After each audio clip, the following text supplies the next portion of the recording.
Bismillahirrahmanirrahim. Bagaimana agar terhindar dari guna-guna dan santet? Nah, jamaah, subhanallah ya.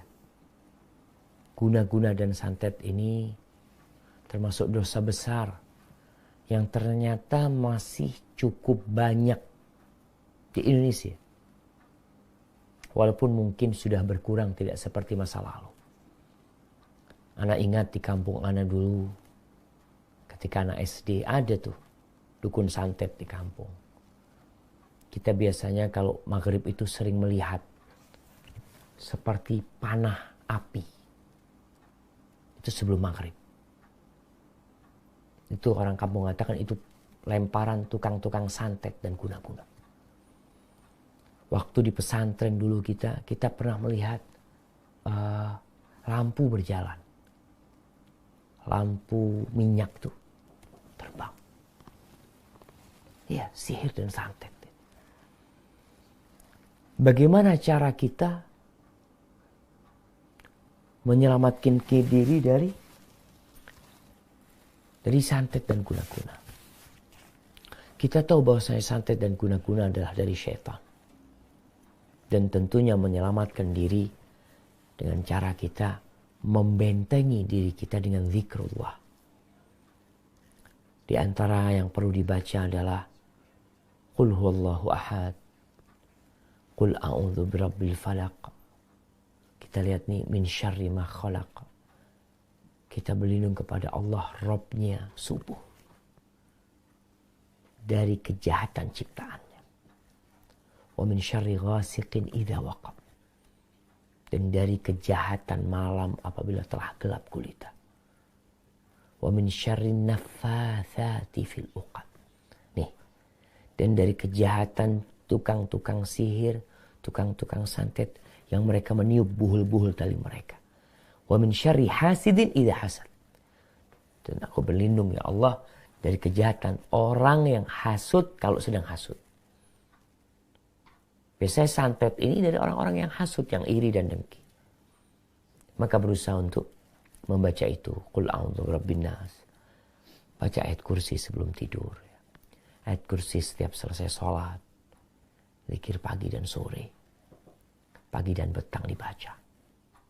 Orang tua kalau punya anak kecil, anaknya yang dibacakan. Bukan dengan jimat atau jampi-jampi. Tapi bacakan ruqyah.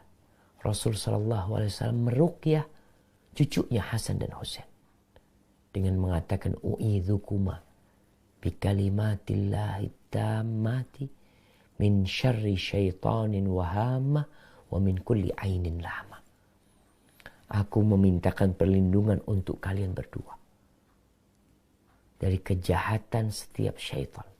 Dan setiap binatang-binatang yang berbisa, binatang-binatang yang berbahaya, dan dari setiap mata yang hasud, yang mencela.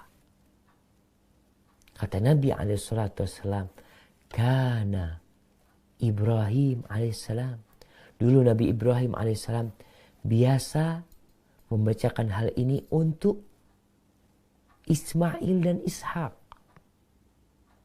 Maka adalah kita berusaha untuk membaca hal itu.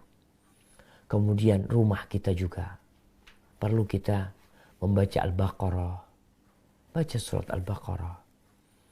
Kalau nggak mampu baca capek, mungkin kita bisa menjadikan rumah kita senantiasa terdengar ayat-ayat Al-Quranul Karim. Bukan yang ada dalam rumah adalah lantunan-lantunan syaitan. Tapi yang ada adalah Kalamur Rahman. Yang kita dituntut untuk, sebagai seorang muslim, untuk membaca Al-Quranul Karim. Baca Al-Quranul Karim. Kemudian juga untuk terhina dari guna-guna dan santet ya. Kalau memang itu belum terjadi, maka berusaha seorang untuk berbuat baik kepada orang. Karena terkadang ada orang-orang yang menjadi tempat iri dan dengki bagi masyarakat karena dia buruk bermuamalah sama orang. Kemudian jangan nantang musuh. Jangan cari musuh ya. Jangan sok jagoan. Tapi tawadhu kepada orang. Ucapkan salam, tebarkan salam. Sehingga ya kita menciptakan masyarakat yang penuh cinta dan kasih sayang. Dan untuk biasanya seorang wanita kadangkala dia mengguna-gunai suaminya. Hati-hati, sihir itu termasuk dosa besar. Dosa besar. Bisa jadi mengantarkan kepada kesyirikan dan kekufuran. Maka tatkala seorang wanita ingin suaminya cinta kepada dia, hendaklah dia berbuat baik kepada suaminya. Dia melaksanakan kewajibannya memberikan hak-hak suaminya.